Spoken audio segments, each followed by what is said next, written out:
Well, good evening and welcome to this, the 9th year of Crimewatch UK. Over the summer break, we've had the builders in and we've moved the furniture about a bit, as you can see, but the purpose of the programme remains the same as it ever has, to solve serious crimes with your help. We're live, and if you see anything you recognise tonight, the telephone number to ring direct to the detectives and the researchers here is, as always, 081 811 8181. And for the hard of hearing, there's the Minicom number there on your screen just underneath it. First, a notorious crime that 2 months ago made headlines all over Britain. On Wimbledon Common in southwest London, a young mother, Rachel Nickel, was waylaid and repeatedly stabbed. Her scratched and bruised 2-year-old son was found clinging to her body. It appears to be a random killing, which of course makes it extremely hard to solve. So tonight, detectives are putting all their cards on the table and they're appealing for the whole nation's help to name the killer. The appeal is in 2 parts. First, for crucial witnesses, some of whom have yet to be traced. Second, an appeal to the killer's mother or friends or family. In the next few minutes, Superintendent John Bassett is going to reveal everything that's known about the murderer, including a great deal that's never been revealed before. Someone watching must be able to piece the clues together. This is an area known as the Mound. Behind it is the main A3, and south of the Mound is where Rachel walked that morning with her son and the dog romping off ahead of her. Just in front of her is a path that leads to a bridleway. This is her path seen from the air, and this, marked with an X, is where she met her killer. First, the hunt for the remaining witnesses, most of whom have come forward, people on the common. Yes. You still think there are others? Oh yes, I think there are a number of witnesses who have yet to come forward. In fact, as late as Friday, a very important witness was seen by us, so there are more to come forward. And not just on the common, but I know in the cemetery to the west of it, and also north of the A3 towards Putney and Roehampton. Yes, that's right. There was a witness seen north of the A3, running towards the Roehampton estate. He was a man dressed just in blue boxer shorts that morning and had a bundle of clothing under his arm. We don't think he's involved, but we'd like to eliminate him from the inquiry. Okay, so if that was you, that may not be a very flattering picture of you, but please do call us straight away. Okay, now to identify the killer. Remember the date, Wednesday the 15th of July. This is what we know so far. A mother and her 2 teenage sons saw a man here by the curling pond. Now that was about 10:15. It's about 15 minutes before Rachel was murdered. It's 5 minutes walk from here to the murder scene. The murder scene again marked with a cross. The man was in his 20s or 30s. He was tall, more than 5 feet 10, and had short brown hair. He had a white shirt with buttons and dark trousers, possibly blue, and was carrying a small dark bag. Curiously, his belt was over his shirt rather than round his trousers. Or perhaps it was a dog lead. He seemed to bend forward slightly as he walked. Was he trying to hide his face? The family who saw him were suspicious because they had the impression he was following a woman. Now, that woman was the one who was traced on Friday. She thought the man was probably on his way to work, but a few minutes later, about 10:20, he reappeared back by the pond. No one saw him go down south on the open ground towards the Mound, but if he took this path, it would lead him through the trees towards Rachel Nickel. Now, if that was you and you didn't head down here and didn't encounter Rachel, you're nonetheless a key witness. Now is the time to call 081 811 8181. Then perhaps 3 minutes after the murder, a man was seen here. He too looked suspicious because he turned his face from the witness as though he didn't want to be seen, and he seemed to crouch down as though he was trying to wash himself. Indeed, there is a small stream here. Rachel's killer would certainly have her blood on him. This man too was in his late 20s or early 30s. He was tall, maybe 6 feet, and he too had short brown hair. He wore a light top and loose-fitting jeans or trousers. Again, he was carrying a dark bag. Again, if it was you and you had nothing to do with the murder, call us now, 081 811 8181. Now, from this point, let's add some informed conjecture. A consultant clinical psychologist has been handed evidence of Rachel's murder, and he's been comparing its hallmarks with other psychopathic killings. He's drawing up a likely profile of the killer, and though it won't be completed until next week, his official guidance is already as follows. The killer is under the age of 30.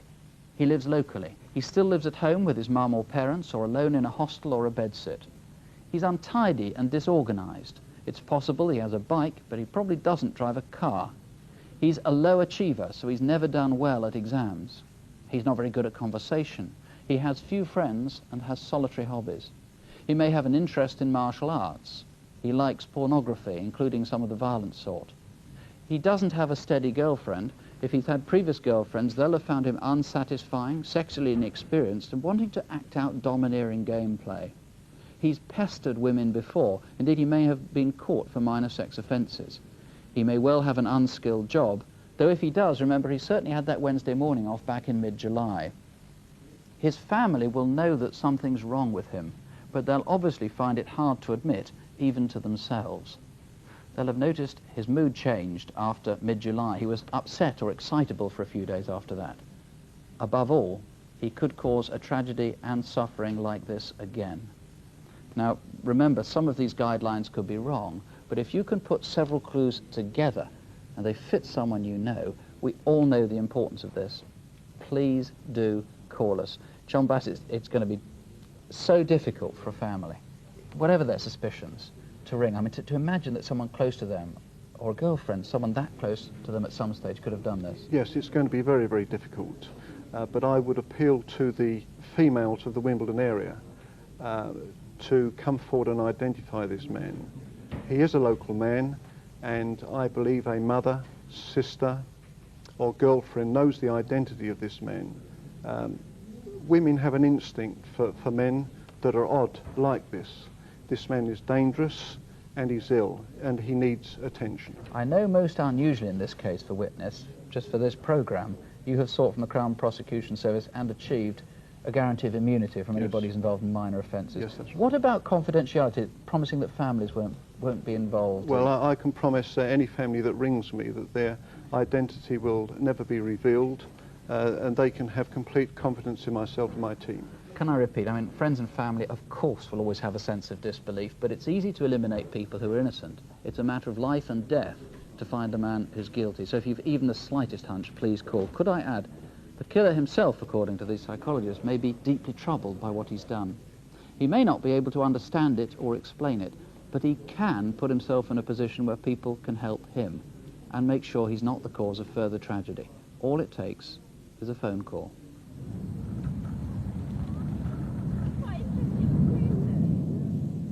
If you have any information, please call. You can ask to speak to a woman if you prefer, and there are BBC researchers here too. Or you can call the incident room in Wimbledon. That's on 081 947 1212. Please persevere if you find any of these numbers busy. Wimbledon 1 again, 081 947 1212. Well, Crimewatch was off the air during the summer, of course, but throughout that time, police have been working on the information that's been coming in from viewers all over the country. We have news of an arrest just 6 days ago for the murder of John Shippey. That was the businessman from Reigate. A man has now been charged with his murder and is awaiting trial. And as a result of our last programme in June, there are new leads on several cases, including on 2 of our reconstructions. We're having to keep mum on both of those for the moment, I'm afraid, but we'll let you know what's going on as soon as we can. And our last photo call generated 100 calls. Details on results in a moment, but first take a look at this month's cases with Superintendent David Hatcher and Detective Constable Jackie Hames. If you've been thinking about buying a timeshare, you may have come across Paul Anthony Kelly. Between 1990 and 1991, he ran 2 timeshare companies in Gloucester, Holiday Marketing Gloucester Limited and Holiday Marketing Bristol Limited. He's taken a considerable amount of investors' money, in some cases their life savings, claiming he would sell them a timeshare on the Costa del Sol and Gran Canaria. However, he hasn't been seen since July 1991, and Gloucester Police would very much like to speak to him in connection with a substantial fraud. He's 37, 5'10", chubby with light brown hair and a Lancashire accent. It's possible he may be in the Bristol area, so if you know where he is now, please ring. On Thursday the 4th of June, a man walked into Oddbins, an off-licence in Putney, southwest London. He asked for a bottle of champagne and brandy.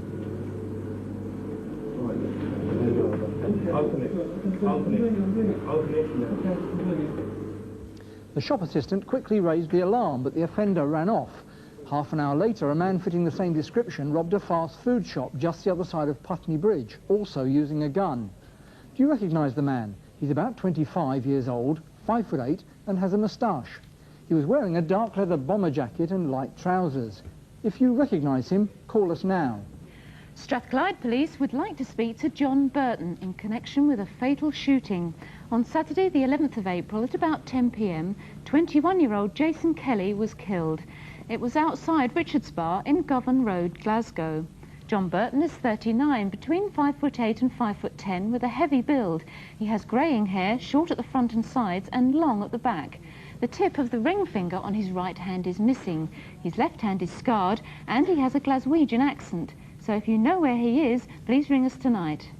Gary Michael Richards may have information about a series of burglaries which have taken place during the past 2 years. Over 20 of the offences were committed in Aberystwyth, not far from the town centre. Bank cards and cheques which were stolen have since been used to buy train tickets all over the UK. Gary Michael Richards is 34 years old, 5'9" with short hair. If you know where he is now, or can help with any of our other photo call faces, please call us. 081 811 8181. That's 081 811 8181. And do please persevere if the lines are busy, which they appear to be already. The last photo call back in June produced immediate results. One man was arrested on the night after a single viewer recognised him. The man has since been charged with a major fraud.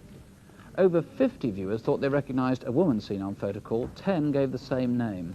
The woman is now awaiting a court appearance. And 20 calls led to a man who may be able to identify a rapist. Officers from Chesterfield are here tonight investigating an armed raid on a post office van. The whole thing took place in about 15 minutes flat. Some of the details of what happened have been changed for security reasons, and our film actually begins the day before the robbery on Monday the 27th of July in Chesterfield in Derbyshire.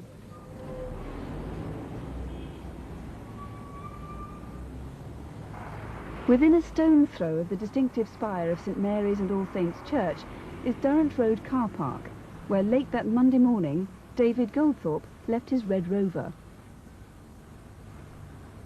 By 7 o'clock that evening, it had been stolen.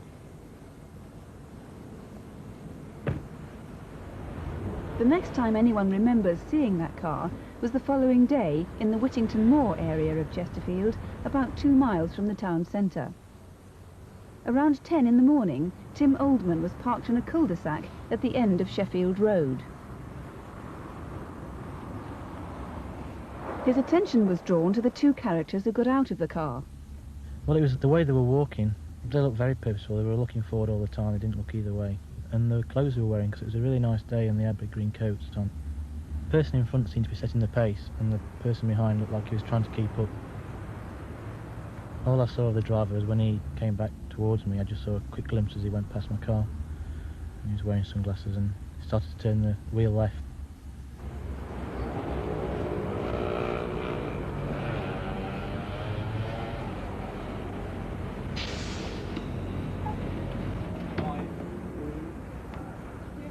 Moments later, a little further up the road, outside the Quick Save supermarket, someone else saw the odd pair. I think what drew my attention was it was quite a warm day, but both men were wearing anoraks. The first man was a few paces in front of the other. He was about 5'6" with dark hair. The second man was about 5'4" with dark blonde hair, freckles. I suppose I looked at him because of his expression. He just looked really terrified. But there was no conversation between them. It just made me feel really uneasy. Meanwhile, a security van was about to make a delivery to Whittington Moor Post Office about 100 yards further down Sheffield Road.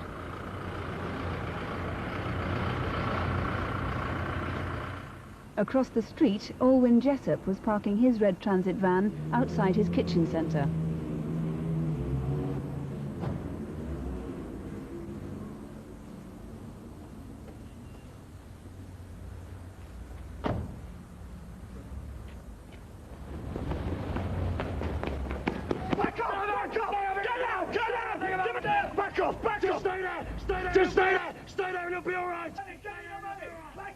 It seemed very dangerous, very violent, and very loud.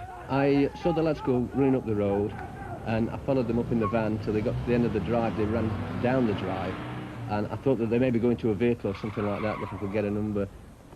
Police believe the robbers had planned their escape route and that they ran up the drive of a private house, knowing there was a way into a car park on the other side.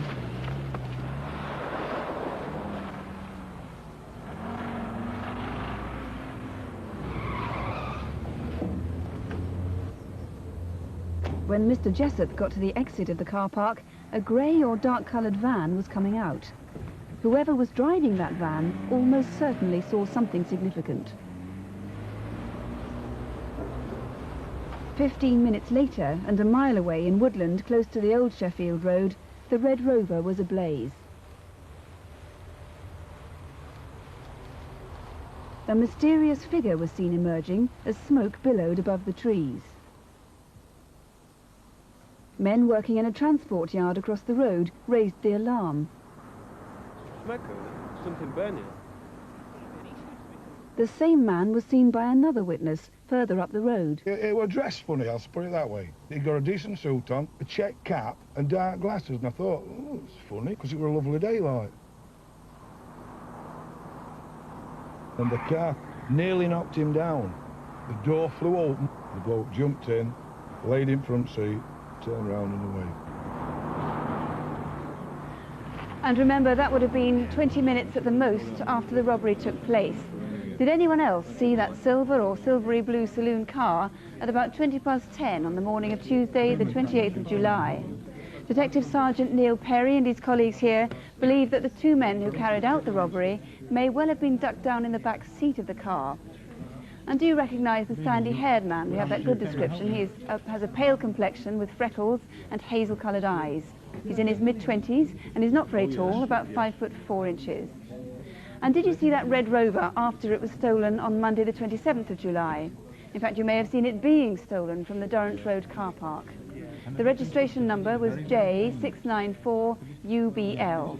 If you saw it at any time on Tuesday the 28th, please give us a ring. The officers are waiting now to take your call if you can help on any of that. We're on 081 811 8181 here, or you can ring the rest of the team back at Chesterfield Police Station, and that number is 0246 220100. That's 0246 220100. Could I appeal to you once again to persevere if you find the lines busy? As you can see, they are pretty busy at the moment. A couple here, pretty strong possibilities from photocall, but frankly, most of the calls are coming in on the Rachel Nickel murder. We've got a large number of names that have been put forward. One in particular is causing considerable interest to the team. We've also, I've just got one here, a woman who was on the common at the time, maybe possible useful witnesses. Calls coming in all the time on this. Now, though, time for this month's Incident Desk. Here to take us through it are Detective Constable Jackie Hames and Superintendent David Hatcher. Craig Swan disappeared about 6 weeks ago, and Scottish police now fear he may be dead. He was staying with his parents in Broxburn near Edinburgh and was last seen on Monday morning, the 10th of August. We believe he left the house in his red Datsun car, which was seen later that day about 25 miles away in Easterhouse, near Glasgow. A witness remembers seeing a man and a woman parking Craig's car and walk off, leaving the keys in the ignition. The man was in his early 30s, about 5'7", and walked with a pronounced stoop. The woman was slightly shorter and plump. In the boot of Craig's car were a pair of his shoes, covered in mud. Officers also found this spade and would like to know who it belongs to. Craig was studying for a degree at Southampton University. As part of his studies, he was about to spend a year in Argentina and Brazil. There's no way he'd have vanished of his own free will, so if you have any information, please call us now. A house in Carlisle, Cumbria, was the scene of a robbery on Sunday, the 12th of April. Around lunchtime, a man knocked at the door asking to speak to the woman's husband. While she was talking to him, he was joined by 3 other men. They threatened her with a gun and stole cash and jewellery before leaving in a C-registered blue Sierra. It's thought that the registration ended with the letters FGA. The man who knocked on the door is in his late 20s, 5'10", with a soft Scottish accent. Amongst the jewellery they took was a ring and a bracelet, which are unique. Have they been offered to you? If you think you can help in any way, please do ring. In Sheffield at the beginning of July, a man tried to abduct a 16-year-old girl. She was walking along 20well Lane in the Bradway area of Sheffield when a man in a red car stopped and asked her for directions. As she stood by the car, he tried to pull her inside, threatening her with a knife. She struggled and managed to fight him off, slightly injuring his face. He was in his late 20s or early 30s, 5'10" and well built. He was wearing glasses which might only be used for driving. His accent was not local. If you've any idea who he might be, Sheffield Police would like to hear from you before someone gets seriously hurt. Call us now if you can help with any of our incident desk cases. And here's the number, 081 811 8181. That's 081 811 8181. Kidnapping is one of the rarest crimes in Britain, perhaps the very simple reason that kidnappers tend to get caught. But one man has eluded capture, that is, until tonight. Cheshire Police have helped us reconstruct an abduction that you may have read about last month. We've left out some details which might have encouraged copycat crime. Actors play the parts of the two victims. Punch, Judy. Derek Kerr is manager of Barclays Bank at Sale in Cheshire. He and his wife live 20 miles away at Holmes Chapel.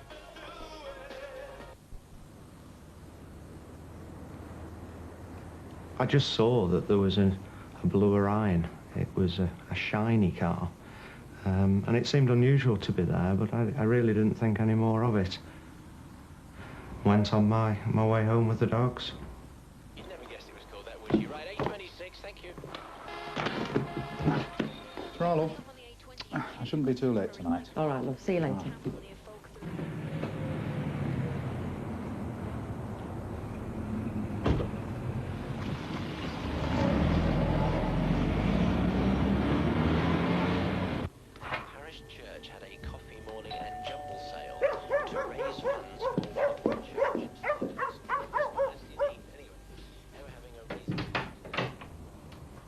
Mrs. Kerr?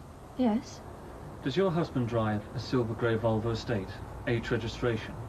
Yes, he does. Well, I'm afraid I've got some bad news for you. He's been involved in a serious accident on the motorway. He's been taken to Leighton Hospital. I've been asked to take you there. Oh. Can you wait there while I go and get my bag? I actually thought he was on his deathbed. I never thought at the time to ask him for any identification. The shock of what he said to me just made me feel that I had to get to Leighton Hospital as soon as I could. Better put your seatbelt on, Mrs. Kerr. It is the law now, you know. Yes, sorry.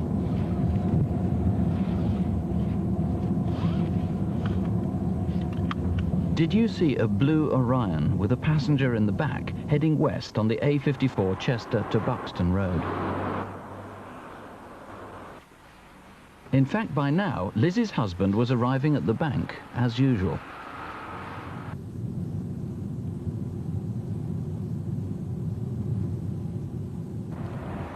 Just after the A54 meets the M6, there's a turn-off called Pulford Lane. What's the matter? Why have we stopped? Get out! And he started punching me in the face, shouting at me to shut up.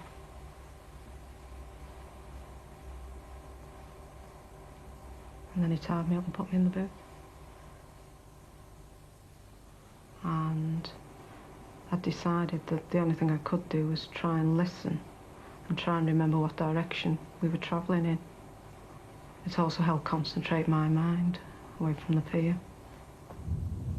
The kidnapper then probably took the M6 northwards to junction 19 before turning into Pickmere Lane. And then I heard him loading something, which I believed at the time could have been a gun. I thought he was going to shoot me.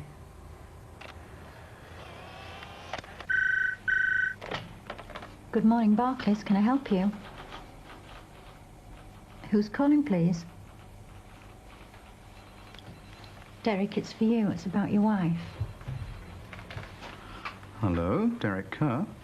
I've got your wife, Mr. Kerr. Follow my instructions and she won't get hurt. The call was made at 10:45. The kidnapper may have been at the phone box in Sale Metrolink station, Or perhaps he was in the Great Mills DIY store with line of sight to the back of Barclays Bank. You'll find a note on your car.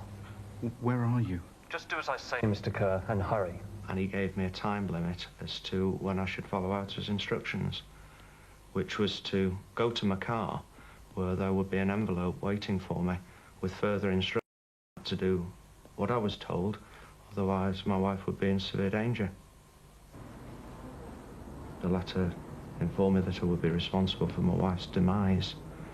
It contained instructions and it contained a photograph of my wife, obviously having been hurt badly. Derek's car was in this tiny car park at the back of the bank. It's next to the big leisure centre car park in Broad Road. Did you see someone leave that note on Derek's windscreen? The letter said that I was to drive my car to the car park behind the branch. All the way through, I just wanted this to go smoothly. My only thoughts were for my wife's safety, and I wanted him to see me and meet me. He was to make himself known to me. Derek! Derek! He phoned again. You're to head for the M63. Thanks, Wyn. Derek didn't get very far. Heading towards the M63, he turned into Broad Road and then into Old Hall Road.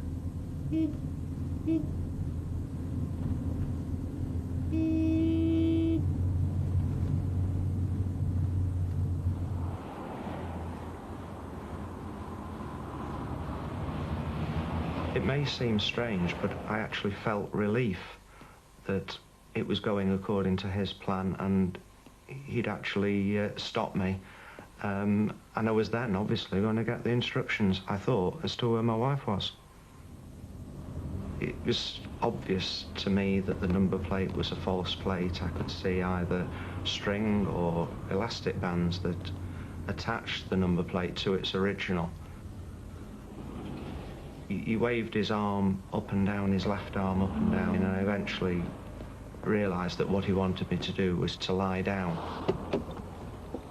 Don't look at me. Where's the money? Here.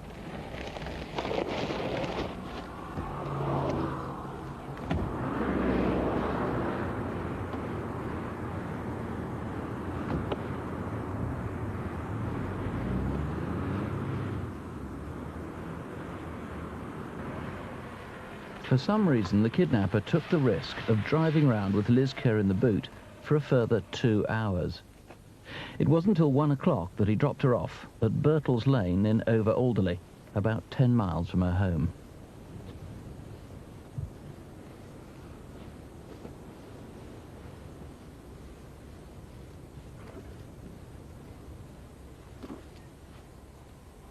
I'd just like him to be caught, really, because if he does it again, the next person might not be so lucky. He had no qualms about punching me then. He probably would have gone further if he had to.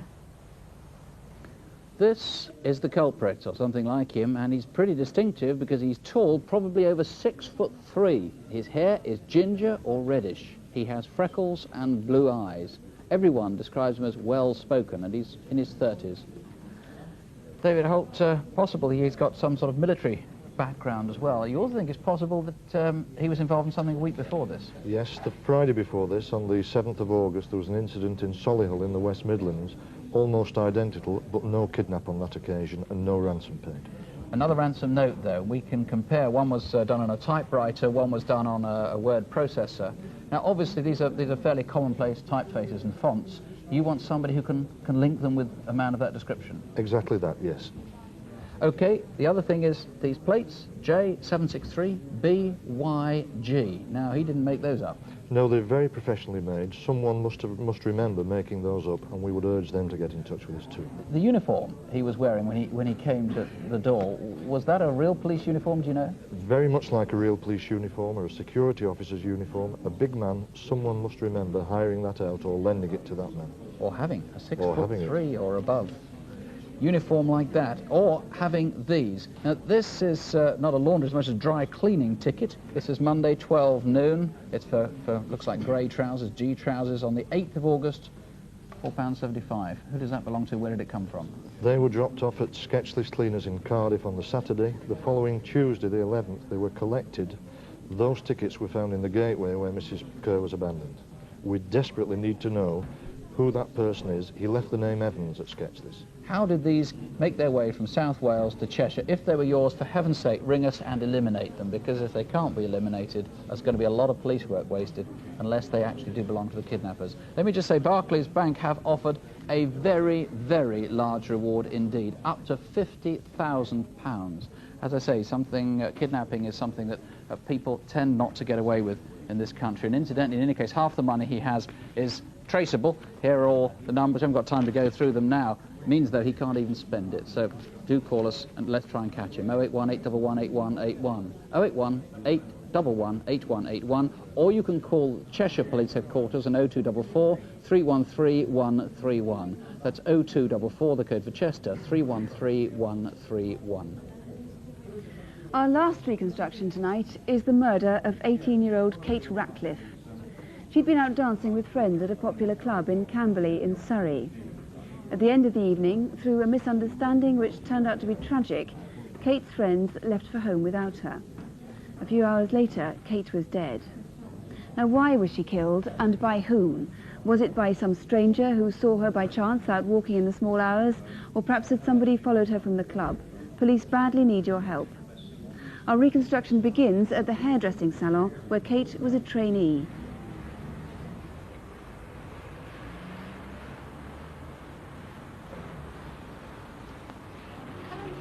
Would you like to take a seat? All the regulars are in. Kate had worked at Bomble's too for nearly 2 years. No, I go on Saturday actually. Should be quite fun. I'm going to Butlins. Alison Glover, who runs the salon, remembers Kate with great affection. Kate came to the salon 2 years ago, straight out of school. She was always very friendly and willing to help and do anything that she could possibly do. She had a great enthusiasm for the job. She was happy-go-lucky, everyday teenager. Kate lived 2 miles away in Hawley with her parents and older sister Joanne. Kate was my only sister. She loved going out, she loved dancing, she had a lot of friends, she loved her job. She was just a normal 18-year-old, happy-go-lucky girl.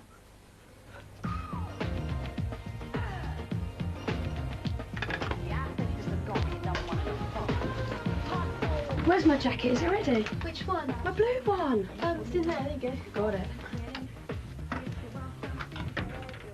Kate and her best friend Michelle always went out on a Saturday night. Gotta change this music. Oh, not now. I've only just put it on. Oh, we've listened to loads of yours.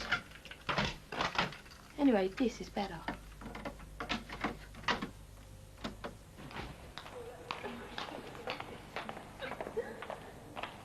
Kate and Michelle often went to Ragamuffins in Camberley.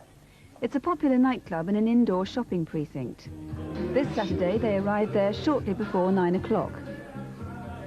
They'd arranged to meet some other friends there. Thanks, Scott. I want to go and dance though. Come on, Michelle, come and dance. Come on. There's hardly anyone down there. Don't worry about it. Come on, come dance. Several people at the club noticed a man in his mid-20s standing alone at one end of the dance floor. He was dressed entirely in black, and he stood staring silently at the dancers throughout the night. Who was he? During the evening, Kate met a former boyfriend, Metin. They'd ended their relationship some 6 months ago, but Kate was still very fond of him. Mine. It's just up the top there somewhere. Is he still with Dawn? Yeah, boys like out, isn't it? So... Can I work with you? Yeah. As closing time approached, the lone man was still standing in the same place. There were 516 people at Ragamuffins that night. Police have spoken to all except 33 of them. If one of those is you, we need to hear from you. No one saw Kate leave the club. She probably went when the music finished around 2 o'clock. Assuming she'd left with Metin, her friends didn't worry about her. In fact, he'd left before her. Police believe she went outside searching for him.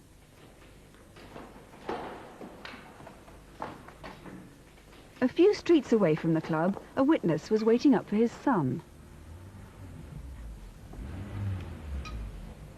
The van was a blue Transit board van.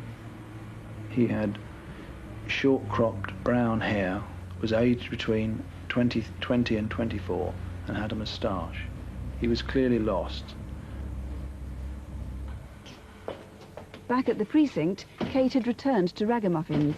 She seemed to be looking for someone. She was clearly upset.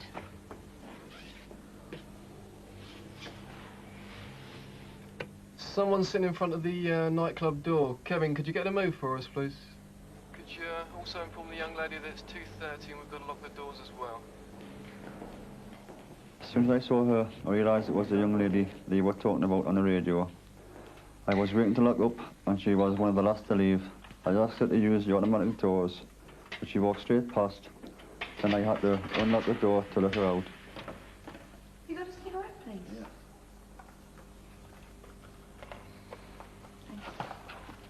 Yeah. I saw her walk 2 or 3 yards outside the doors and stop. She just stood there, and after I locked up, I remember logging down the time. It was 2:30. It's always busy outside the precinct, as Ragamuffins turns out, but within half an hour or so, the area is almost deserted. One of the few people still around was an acquaintance of Kate's, Philip Williams. I could see Kate was on her own, and she was obviously upset. I kept asking her how she was. She didn't reply. I got the impression she was looking for a friend missing. An hour after that, and 4 miles away, another witness saw a blue Transit van. Roxanne Jameson was on her way home. I remember leaving work early in the hours of Sunday. It was about 2:30 when I left, and I got to Farnborough about 3:15. I drove down the Union Street and to the Prospect Road junction, where the traffic lights were red, so I had to wait. Blue Transit van came hurtling round the corner from underneath the bridge. I did try to look for the driver, but I didn't see the driver or the registration plates. Just 200 yards away from that junction, at 8 o'clock that Sunday morning, Kate's body was found. She'd been fatally stabbed.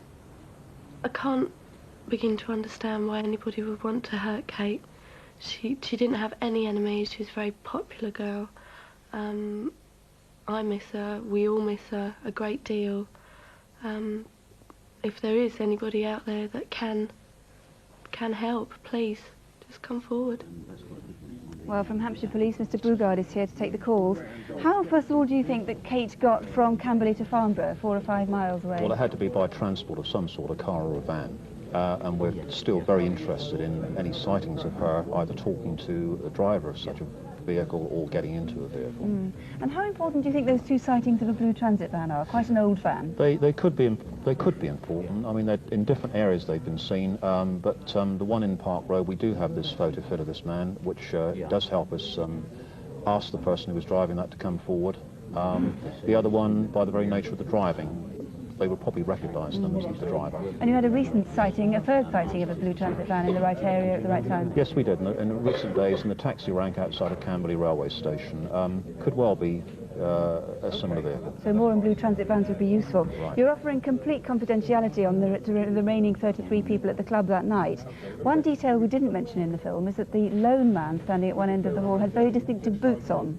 Yes, black crocodile boots with silver toe caps. I would have thought that would ring a distinctive bell, certainly with the individual and possibly with other customers. And just to remind you, the date is the early hours of Saturday the 6th of June and Sunday the 7th of June, so if that was you, please do ring us tonight. Finally, the jacket that Kate wore that night has disappeared. This is one very similar. This is a similar jacket. The only thing to recognise is that the bottom button on the left-hand side was missing off her jacket. If you noticed anyone you know behaving strangely after the 6th of June, if you have any information at all that can help Dennis Bogard and his colleagues, 081 811 8181 is the number here in the studio, or you can phone the incident room in Aldershot, and that's 0252 24545. That's 0252, the code for Aldershot, 24545. A tremendous number of calls. Can I just say on photo call, Paul Anthony Kelly. We've had so many callers saying where they think he is that we are fairly confident that we're going to get something on there. We'll give you some more of this in just a moment. Now, though, to Aladdin's Cave, a treasure trove of property recovered by police. Here to take us through it is Eric Knowles. Thank you, Nick. Well, I've been in the antique business for about 20 years or more, and I've seen an awful lot of Chinese Canton porcelain, but this is a first. I've never seen a Canton mantel clock case before. Probably dates from the mid to the late 19th century. It's quite typical, with these hand-painted scenes of mandarins and attendants upon a terrace. But come and have a look at this selection of enamel boxes. In fact, this one's rather special. It's not enamel, it's porcelain. It's Meissen. It dates from around about 1735, 1740, and the decoration is magnificent, very finely executed, and it's got wonderful Augsburg silver mounts. Now, the decoration is on every facet of that box, and even on the interior of the lid is a very interesting scene. Obviously, if you own it and recognise it, you'll know what that scene is. Calais and Dover, a pair of oils here by that man George Webster. Wonderful marine artist. We don't know an awful lot about him from a biographical point of view, but he seems to have been working around about 1790 to about 1830, and I love his work. He always manages to put a sense of drama into his seascapes. I really feel for the men in the longboat there who are hauling in the anchor in what is a very choppy sea. But moving into the 20th century, and here's an artist, Anna Zinkhuisen. Here's a picture that's entitled The Life Force. Now, I'm not quite sure what it's all about, but maybe that's the Bridge of Life. It's full of symbolism. It's not typical of Anna Zinkheisen's work, but it's a fine picture. Now, here's a teapot, and I'm keeping lots of fingers crossed about this one. When I saw it initially, I thought, straightforward leads, it's very light, typical enamel decoration. But it says on here, Samuel Abbott and Margaret Bowman, Whitehaven, 1770. Now, it just so happens that a factory has been discovered, a creamware factory has recently been discovered in Whitehaven, just the shards. And I'm keeping everything crossed that this is not Leeds, but it's Whitehaven. If it is, it's a very, very important teapot. So important that I brought along the long arm of the law just to keep an eye. A policeman from about 1880 doing his bit. 081 811 8181. 081 for Outer London 811 8181, or you can phone Gloucestershire Police direct on 0242 222 848. That's 0242, the code for Cheltenham, 222 848. Just tell you a little bit more about the calls that are coming in, and they're really coming in very hard and fast tonight. Katie Ratcliffe, I haven't spoken to the investigating officer myself, but I gather that the team is really quite excited about one name that they've been given on that. As far as the Rachel Nickel murder is concerned, 90 calls here to the studio the last time I spoke to the team. 10 of them, Superintendent Bassett says, are very interesting. One man has gone straight to the top of their priority list. More calls coming in all the time. The lines are open till midnight, though. Sue. They are indeed, and we'll have more news, and let's hope some important developments in just over an hour's time. That'll be Crimewatch Update right after question time. And for the next 3 weeks, you can see more of what goes on behind the scenes and how viewers' information has helped to solve some of our most serious crimes. Crimewatch File starts next Thursday night at 9:30, immediately after the news. Tonight, they do join us for Crimewatch Update, but if you can't stay up till then, do keep in mind that what we've shown tonight should be kept in proportion. It's true, of course, that crime does more than anything to undermine civil liberties in Britain, but the fact that crime still makes such headlines means that the worst offences, the ones we're working on tonight, are still unusual. And with all the calls that are coming in right now, it looks like even these are on the way to being solved. So don't have nightmares, do sleep well. Good night. Good night.